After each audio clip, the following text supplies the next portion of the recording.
What started as a small regional promotion company soared to amazing heights in popularity. It was crazy how big it got.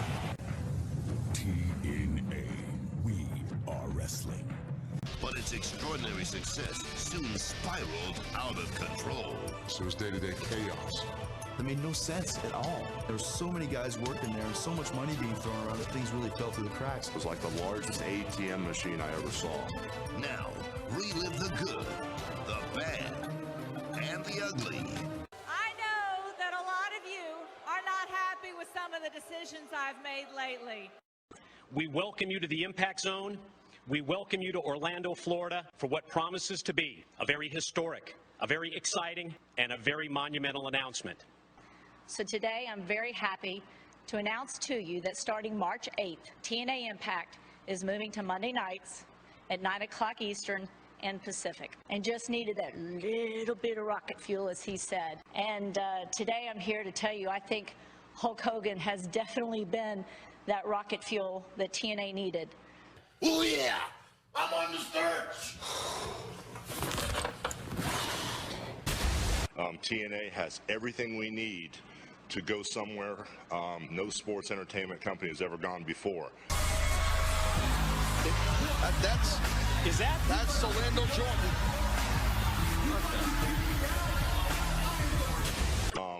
On my level, in the dressing room, that old barbaric wrestling mentality is gone. TNA, when I got to TNA, everyone was a family, and TNA had a beating heart. That day that I got on the set, everything had changed around, including the set, and things were just different and much more abrasive. You know, you come to me. We had you set all up to come here today, and you pussed out like the big fake black bitch that you are. Oh, slavery's still alive and kicking. Woes me. Feel sorry for me. I'm doing independence now for $50 a night, selling Polaroids for $5. You dumb bitch. So to be here, I actually feel young again. I feel, a spring in my step. Please, I need the help. Oh my God. But it's not a Hulk Hogan thing, and I thank you very much for the little extra, gasoline type cliche, but it's not me. It really isn't. Hulk Hogan has arrived! Hulk Hogan back in the Impact Zone! I don't think things went according to the way that Hulk Hogan thought they were going to go down here. Hulk Hogan! Ditto for AJ Styles! But to me, it's not a competition anymore. This company has a better product. Everything I've seen here for being around, almost a couple months now, this company is better at everything they do. Moments ago, Hardy was the victim of a fireball thrown in his face by James Storm. You at home did not see it. I've been saying lately, how come it's, okay, I'll admit I'm a wrestling fan. Why do we have to admit it? We want to give them proud of it. That will make them proud to be a fan again. Daphne, no, you must do this. You signed the deal, you agreed to this, and I've been informed by TNA management if this doesn't happen, you will be fired on the spot. You must now go to the ring and perform a striptease. Doesn't look like she really has her heart in it, does it? Where'd we get this music? That's what I want to know. What is this? Yes. How long do you foresee this happening? I think we see this happening forever. And ladies and gentlemen, huge news right off the top. Earlier today, TNA President Dixie Carter made the following announcement. TNA has listened to the fans and is moving Impact back home to Thursday nights. I quit. What? What?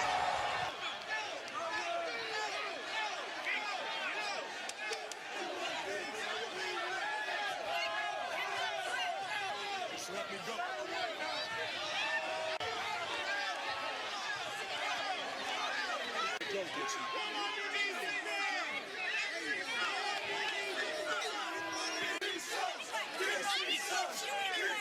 There was a report this week that AJ Styles' status with TNA is in great question right now. His contract is going to be expiring sometime next month.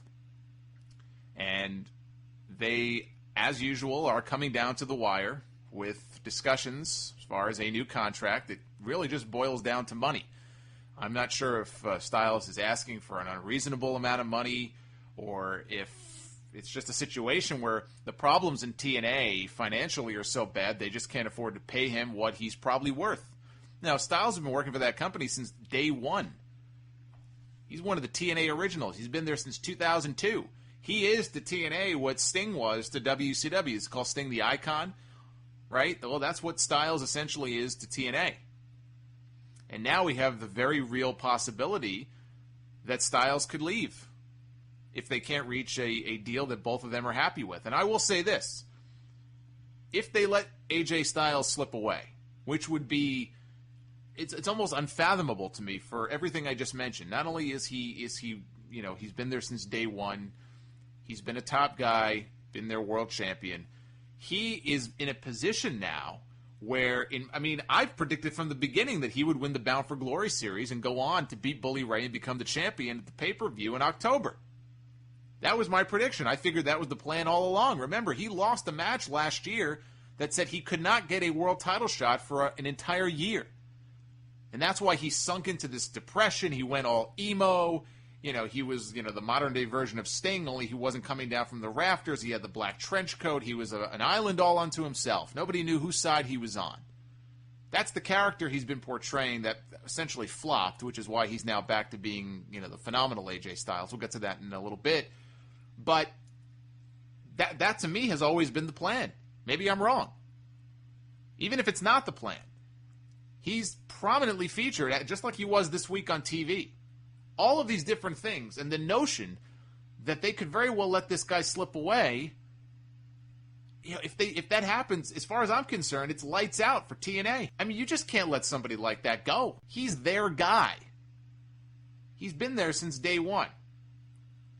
How much financial trouble must this company be in if they can't sign AJ frickin' Styles to a new deal? So you hear all these stories, and you see these dominoes falling and these guys leaving, and then you hear about AJ. It's one thing for it to be Devon. It's one thing for it to be Mr. Anderson. AJ Styles, that's a completely different story. And my gut tells me he's not going anywhere. I cannot imagine they will let him go. I know that a lot of you are not happy with some of the decisions I've made lately. My strategy must have been just a little bit off. And AJ, I have a contract for you. I want you in TNA. I want you to sign your contract. You didn't believe in me. AJ!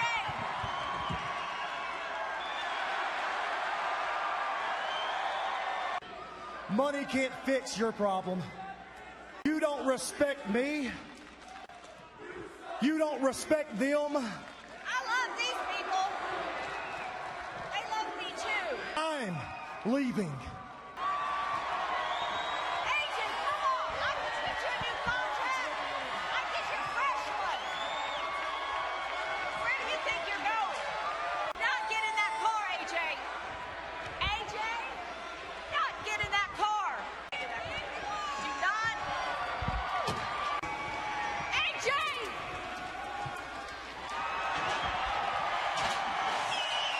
Where the hell's AJ going? I know that a lot of you are not happy with some of the decisions I've made lately. Oh!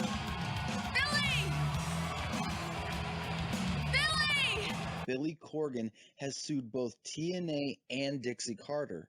He's not just suing TNA, but he's suing Dixie Carter herself as well. Corgan was under the impression that he was funding the TV tapings for TNA because it would ultimately lead to him buying the company. And now we have learned that Dixie will not sell to Corgan, and he wants his money back. With TNA not having the money to pay him back, that's ultimately why he sued. As far as who runs things, Corgan filed an injunction that is going to freeze Dixie from doing anything with the company. Now, where freezing the company would be in his favor, TNA is due to pay talent this weekend.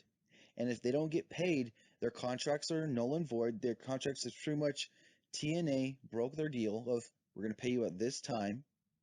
And they're ultimately all going to be free agents. Now, if the company is frozen, they can't make those payments, and the contracts won't be broken because it is out of their jurisdiction. It's something it's not just that they didn't pay, they weren't allowed to pay. And how this can help Corgan is if they don't pay, they don't lose the talent. If he gets the company, that talent is still there essentially. Because if Corgan gets TNA, he really wants it for having the talent, some of the production equipment, and the TV deals. So if, say, they don't pay and the contracts are broken and all these guys can leave, it's like Billy Corgan's going to get a company that has no wrestlers. Now, Corgan's also filed some sort of a restraining order against both Dixie and her husband, Serge, and they're supposed to go to court with a 6-man jury next Thursday, October 20th. I know that a lot of you are not happy with some of the decisions I've made lately. Now, as far as who funded the TNA tapings this past week and Bound for Glory, parent company of the Fight Network. And if you remember, I've told you guys before, the Fight Network does own a stake in TNA, and they've actually even spoken with Dixie about taking over and buying the company. Now, according to the Tennessee Secretary of State website, a filing was made on 9/30, the Friday before Bound for Glory, that Anthem Sports actually sent money to TNA. The Fight Network and Aerolux are secured creditors to TNA. And what that means is, in layman's terms, if they do go bankrupt, those two companies will get paid out before anybody else because they're secured creditors. Now you're going to think, okay, well, shouldn't Billy Corgan be on that list? Apparently, Billy Corgan is not on that list.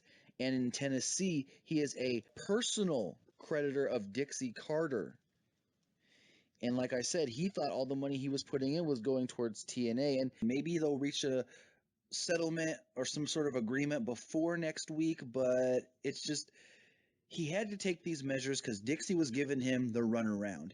When he finally realized, you know what, that's not going to happen, he pulled the trigger. He said, give me my money back. When they said, we don't have it, he took legal action. And if you're asking, well, who are they going to sell the company to now? As of right now, Dixie has stopped all sale talks. I know that a lot of you are not happy with some of the decisions I've made lately. Every week, though, it's something new with this company. Every single week, it's like playing whack-a-mole. I can't keep up. And it's all bad. It's not like mixed in, there's some good news and bad news. You know, you hear that in movies. Oh, I got good news, I got bad news. Which do you want first? Fuck that. It's all bad. Which piece of bad news do you want first? We may as well start at the beginning here. PW Insider broke the story that Billy Corgan, the president of TNA Wrestling, filed a lawsuit this week against TNA, as well as Dixie Carter, her husband Serge, and their CFO, Dean Broadhead is this guy's name, filed a lawsuit in the Chancery Court of Nashville, Tennessee. Now, Dean Broadhead, that's the same Dean Broadhead, if that name sounds somewhat familiar, who posted on his Facebook page back in June that he had 12 hours. He talked about this harrowing experience over the weekend that he had, where I only had 12 hours to secure interim financing for the company. Does that sound familiar? And then he said, well, maybe it's time to retire. He was so stressed out by the whole ordeal that went down in those 12 hours, he contemplated retirement. All documents are currently under seal, so you can bring up the case on the website for the Chancery Court, but I guess normally where you would find hyperlinks to different parts of the case, there are no hyperlinks because there's no details at this point that have been made available. It's under seal. Temporary restraining order was also issued for what we don't know, but the belief is that Corgan filed it to prevent Dixie from selling in the meantime to anybody, selling the company out from under his nose, just doing anything, making any major moves until all of this is settled. Dixie Carter personally owes money to Billy Corgan. And in fact, the lawsuit, I think, there was something that he had published on the site, and then like the day after is when he filed the suit. So she apparently owes money directly to Corgan. TNA owes money to Aerolux. I'm sure you've heard that name before, that company. Aerolux has a minority stake in TNA. They also owe money to Anthem Sports and Entertainment, one of the parent companies of the Fight Network. which also owns a minority stake in TNA. And the latest rumor, by the way, is that Dixie may have already sold part of the tape library to Anthem, I guess to make up for some of the money that she owes. I don't know if that's confirmed or not, but that supposedly is what has happened. At least part of the tape library may have already been sold to them. And they also owe money to a third company called MCC Acquisition Corporation, which is listed at the same address as Anthem Sports and the Fight Network. So they're all connected somehow. I don't want to say they're all the same company, but they're all, I guess, based out of the same office. And that last debt to MCC is dated September 30th, which was right before Bound for Bankruptcy and the last set of TV tapings. So it appears we may now know who helped fund those shows at the last minute, and TNA owes them money as well. So Corgan's lawsuit was not the only lawsuit filed against TNA in the last few weeks. Came out that they were also sued back in late September by their former production company, Audience of One Productions. $223,000 plus interest is what they've been sued for breach of contract, among other things. This was to produce last year's Bound for Glory. And TNA, here we are over a year later now, still has yet to pay up.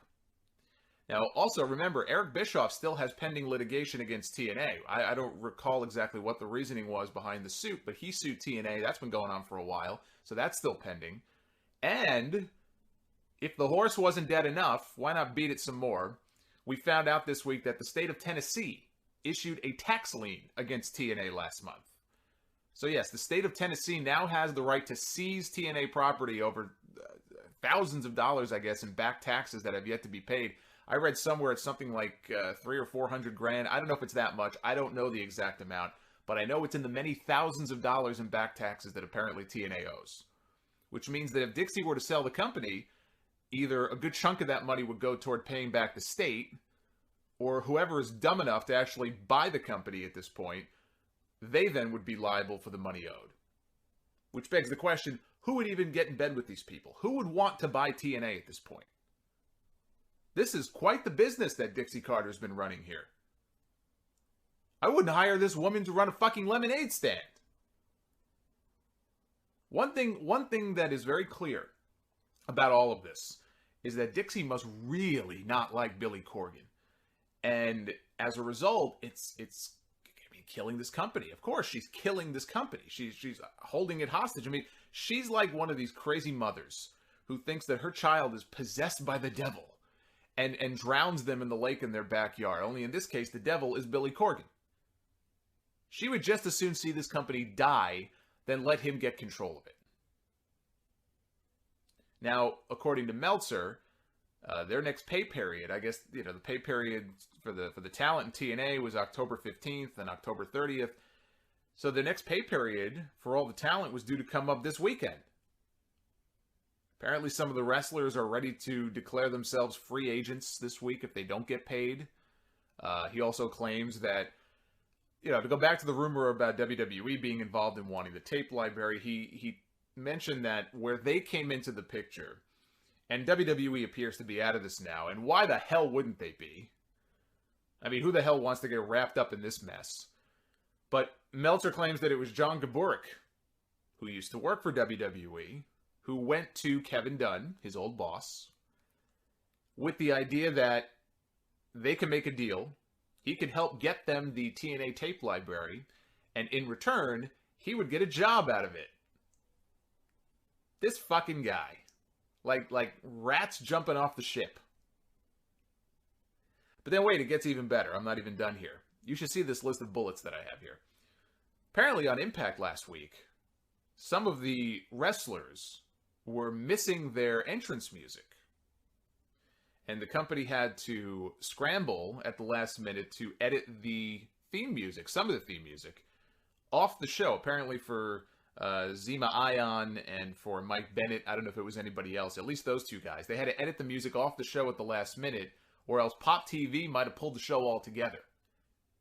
Impact might not have aired if they had not done that. Because there was some sort of rights issue, I guess, with the composer of the music. For all I know, maybe that guy's suing TNA also. Now, if it's true, and we don't know for sure, but if it's true that Dixie has already sold or is selling part or all of the tape library to this Anthem Sports Company to make up for whatever debt that may be owed to them.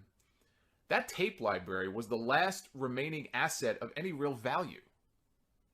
So if they're unloading the tape library, and if you have wrestlers that are not getting paid, let's say, and they end up declaring themselves free agents for breach of contract, then this company ain't worth shit. And if I'm Billy Corgan, I try to collect my money through the courts, and I run for the hills. I'd start my own wrestling company. I don't need this shit. I mean, who in their right mind would want to inherit this mess?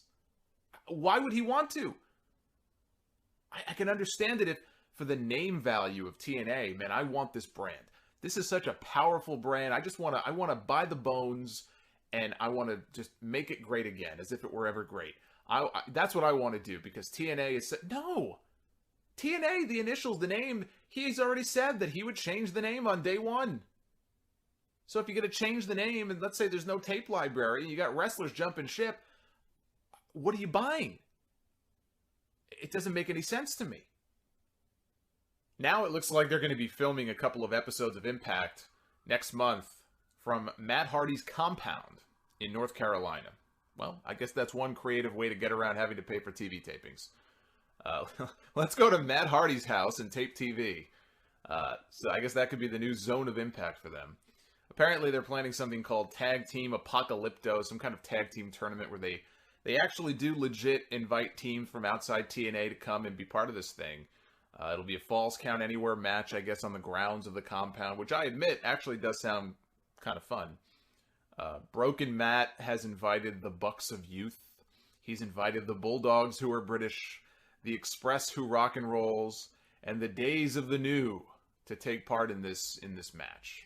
And Matt even tweeted that if Vince McMahon, if Meek Man, as he calls him, allows the Days of the New to appear, he promises to make an appearance on Meek Man's show.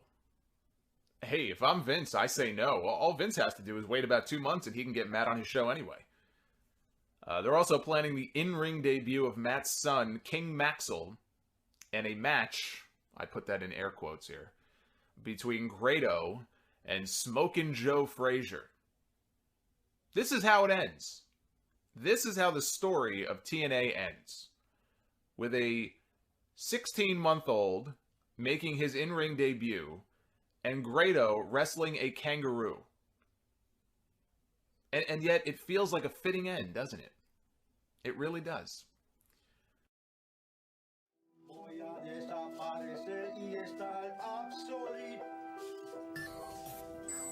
All the people that you've seen come and go during your time at TNA, who's the one you most wish hadn't had to go, I suppose, or hadn't left, or you were still here?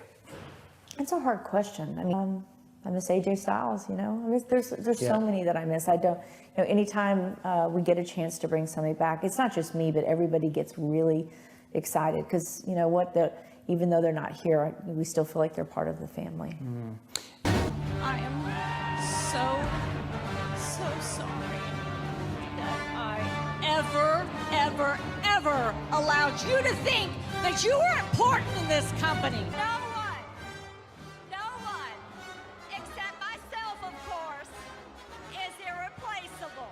I know you people, you're not happy with me, but you just don't understand.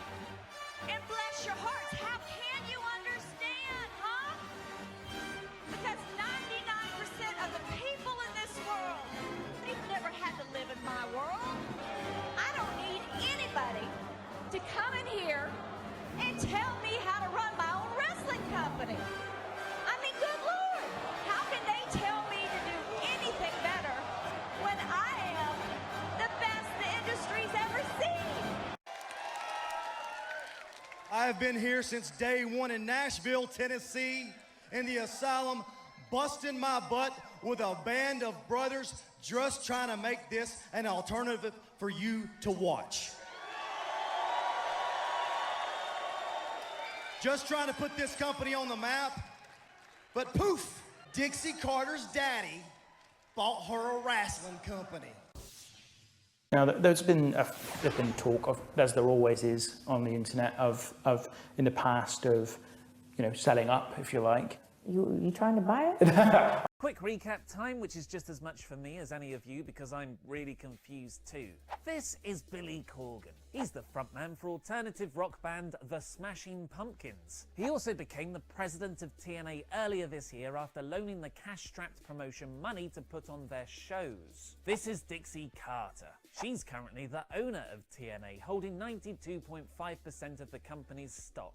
She's not very good at running a wrestling promotion. The latest person to be deleted? Only the president of the company. But first, the context. Billy Corgan loaned TNA money multiple times to save them from extinction. He was convinced by Dixie Carter to loan them more money in exchange for becoming president of the company. But in reality, he was president only in name. And Carter and TNA management continued to run the promotion behind his back, even lying to Corgan about trying to sell to WWE, which they're no longer doing. Because as the UK broadcaster of TNA showed on Tuesday, by dropping Impact Wrestling, anyone with any sense is getting the hell away from TNA. Well, everyone apart from Anthem Entertainment. The equity stakeholders in TNA revealed in a press release that Anthem has provided a credit facility to TNA to fund operations, and that Dixie Carter will continue as chair of the company, as well as her position on the board of managers. Billy Corgan is no longer with the company. It's official, the lunatics have regained control of the asylum.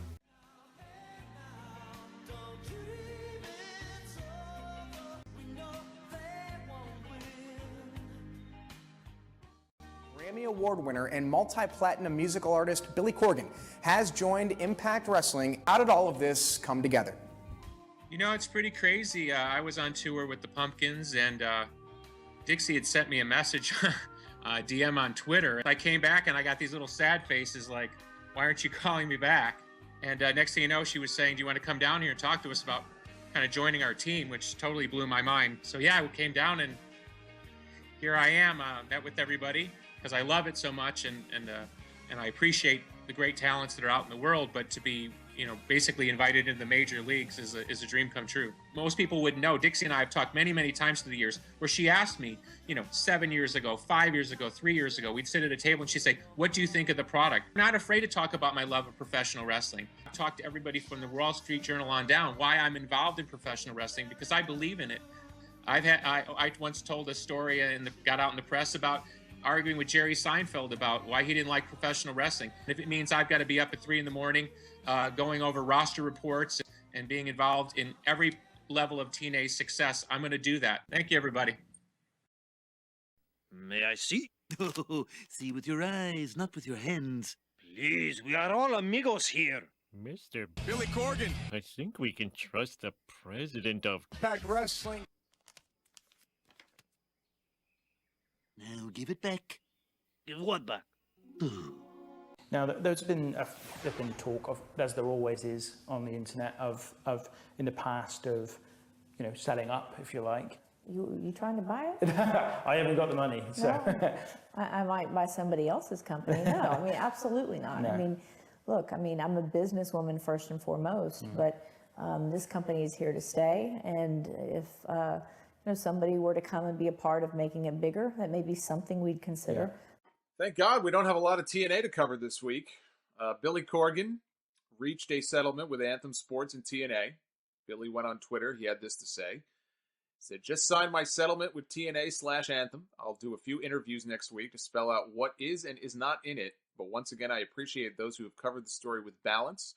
The true story on TNA involves a lot of men and women I respect and appreciate, both roster and crew, and they deserve the best. Meanwhile, Dixie Carter held a conference call with talent to brief them on what was going on. I don't know why anybody would trust anything out of this woman's mouth. When she was asked about changes to the creative team, she acknowledged that Dave Lagana had quit the week before, and Billy Corgan was no longer with the company. She said, for now, the team consists of John Gaburick, Matt Conway, who's been there for a long time, and Madison Rain. And that's it. That's all the TNA news for this week. That's the shortest TNA segment in about a month, and it feels so good. Billy Corgan's lawsuit against TNA was thrown out, and now TNA is back in business, and there's no issues with the company. But Mike Bennett actually went to Twitter when he found out about this and actually said, back to bad business as usual. Obviously, this means that Mike Bennett is not happy about the current state of TNA, and he's not the only one who's upset about it. Maria, his wife, who's also in TNA, recently stated that she's retiring from wrestling soon, and she's actually going to go to college. So now, Mike Bennett and Maria are going to be quitting TNA soon. And this is actually somewhat shocking to me with how much focus that has been on them over the past year. Someone needs to make sure that each and every week, this is the best professional wrestling company on the planet. It's not me.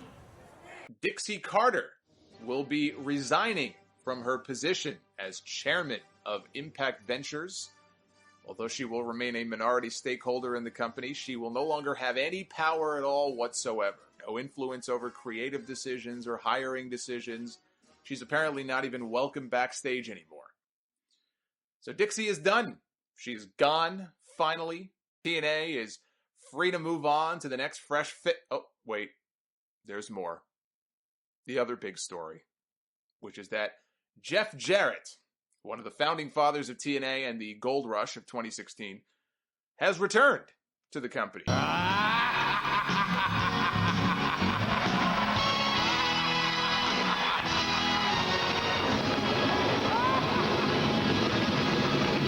Can we make Impact great?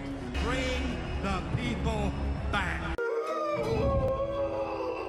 Your music just created a very powerful premonition, and it all begins with an intruder who trespasses upon our property. This is the story of how the Hardy Boys left TNA. This week was make or delete for the Hardys and TNA Impact Wrestling. Both Matt and Jeff Hardy's contracts were up by the end of February, and TNA is scheduled for their next batch of TV tapings from Thursday the 2nd of March through to Sunday. The Broken One said as much himself, tweeting yesterday, "It shall be an intriguing week for the professional wrestling industry," with the usual caption of him looking completely bonkers. Contract negotiations between the Hardys and TNA have been going on for months, with Pro Wrestling Sheet reporting the two sides actually agreed to terms on a new one-year deal back in December, bar a few minor changes. The Hardys have been waiting for the finalized offer ever since. But this was around the time Impact Wrestling was undergoing a huge regime change backstage. Previous owner Dixie Carter was bought out by Anthem Sports and Entertainment, who hired TNA's original founder,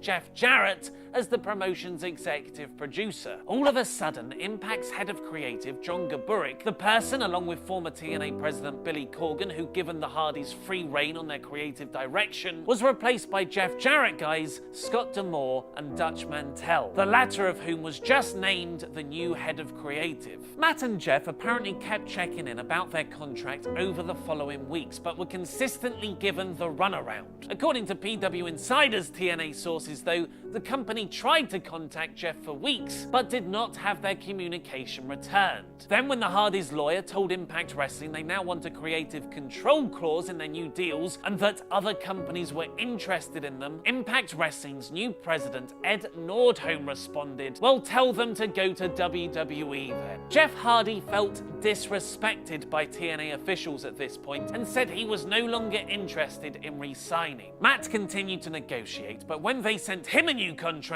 it was now for 2 years and had a term snuck in where Impact would get 10% of all his profits outside TNA. A contract stipulation the company is reportedly making the norm. Although it was a big money offer that would have seen the Hardys be one of the top paid, if not the top paid act in the company, the Broken Matt character makes a considerable amount of money from indie bookings and merchandise. To give up 10% of that, in his lawyer's opinion, would make him a fool to sign. Both TNA and the Hardys reportedly wanted to work out a deal. TNA wanted to keep their top act, and the Hardys wanted to stay in the promotion. But for whatever reason, the two sides couldn't come to an agreement. Always one to have a clear and measured head, Matt's wife, Reby Sky, took to Twitter to shed light on those difficulties. Why try to do things the right way when you get bull and drama in return? Matt is a nice guy. I'll keep the she means tag team title belts, hostage out of here. Now think what kind of negative changes and straight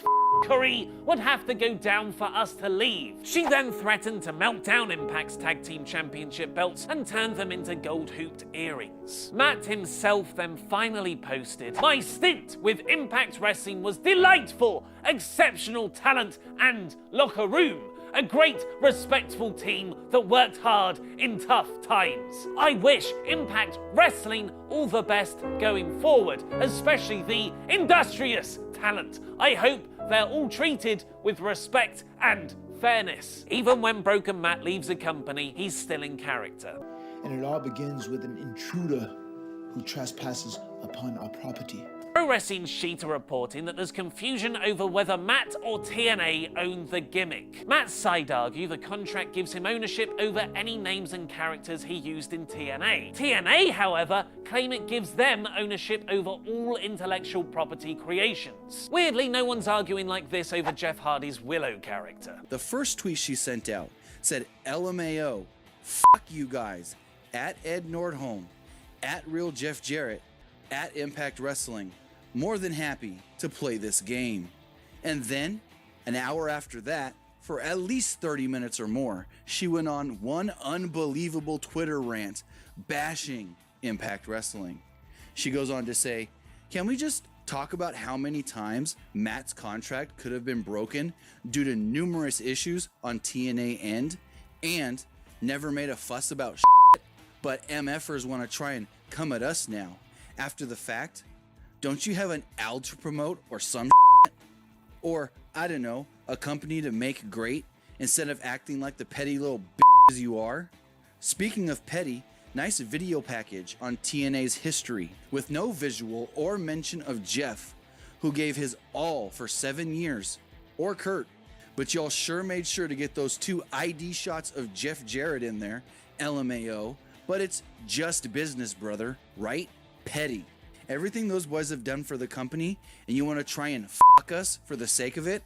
Literally, no other reason except you mad, LOL. And how about my husband leaving me a day after giving birth to make your TV tapings? That's how dedicated this MFer was to the company. How about how the 3 highest rated TV segments of 2016 were financed by Hardys solely to help the product and because they believed in TNA? Or all of the shit talking by JJ throughout contract negotiations, and Matt was still there, professional, and trying to make things work for 2017. Oh, and this, the best part, these MFers trying to come after Senor Benjamin. LMAO, I can't. Senor Benjamin, my dad, by the way, was never paid a dime by the company, and who was obviously never under contract. Not that those contract things mean anything to TNA until after they're over or until 3 days before they expire, apparently. Funny thing is, everyone who ever actually had anything to do with hashtag broken Matt Hardy has our backs on this. What does that say to you? Damn near 20% of your roster leaving in the span of a week, all citing the same reasons or none at all? What does that tell you? And then a fake ass wish you well tweet from at Ed Nordholm mere hours before threatening to sue us? Such a fitting end, man. Seriously, you can't write this shit. Well, TNA can't write this shit. Any writers worth of shit left too. Real cute how TNA can go radio silent for weeks, with the exception of nonsensical drunk text from JJ. But we get a 2-hour deadline to respond? You think this is? Taken? LOL, I can't. Good luck explaining to your talent that their paychecks are late again, because you're spending all your money suing the Hardys. And that owl. If you're wondering what we're going to do next, hashtag watch ROH. Hashtag ROH 15th. Damn! Mark from Sheffield, England. Would Dixie Carter grabbing Hulk Hogan's legs still be your go-to photo for the cover of the Death of TNA book? Absolutely. I stand by that 100%. Absolutely. TNA is dead. New owners, new management. Quick answer. Are you impressed, excited, looking forward to with anticipation? What's your emotion regarding Impact Wrestling? No longer TNA. I have not been as fascinated about watching a wrestling episode in as long as I can remember, as much as I want to see this first show. It seems like it's a weird situation because the one thing that was never in doubt about that company was the size of the talent that was on the roster. And in Jade and the Hardys and Drew Galloway and Bennett and Maria, that's six personalities who all were important pieces of that television show the last couple of years that are just gone. And they brought in a lot of newer names, some of whom have never gotten national television time, like Kevin Matthews and Reno Scum and guys like that. And it seems like this weird amalgamation of independent wrestling and GFW with Impact. A lot of talents and storylines that were ongoing are going to be scuttled to the side. A lot of new talents have to get over. There's a lot of new personalities in. And with all the things we're hearing about the shots that were taken at previous management and things like that, it just seems so weird and unique. I want to watch it and kind of experience it for myself. I'm not sure if we're looking at a dumpster fire or we're looking at they're shooting a new direction right out of the cannon, and it's going to be awesome. I've heard great things about the TV from people who were there, and I've heard things from people who were there that kind of shook their head and hated it.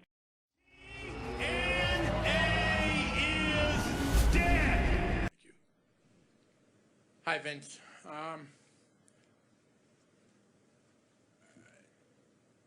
When are you going to buy that three-letter company that's based in Nashville, Tennessee? Because they got the wrong people in charge of that company. Right. And please save the business from Dixie Carter. Stephanie's got more brains than Dixie Carter has. You're welcome. I think if you buy it now, there's a shot at fixing that company up, because I know you will put the right people in charge of that company. I don't know they're for sale. They're not for sale now, but I'm sure if you offer them something, I don't know, it's a 50-50 shot. I mean, they know you're loaded with money. Well, maybe.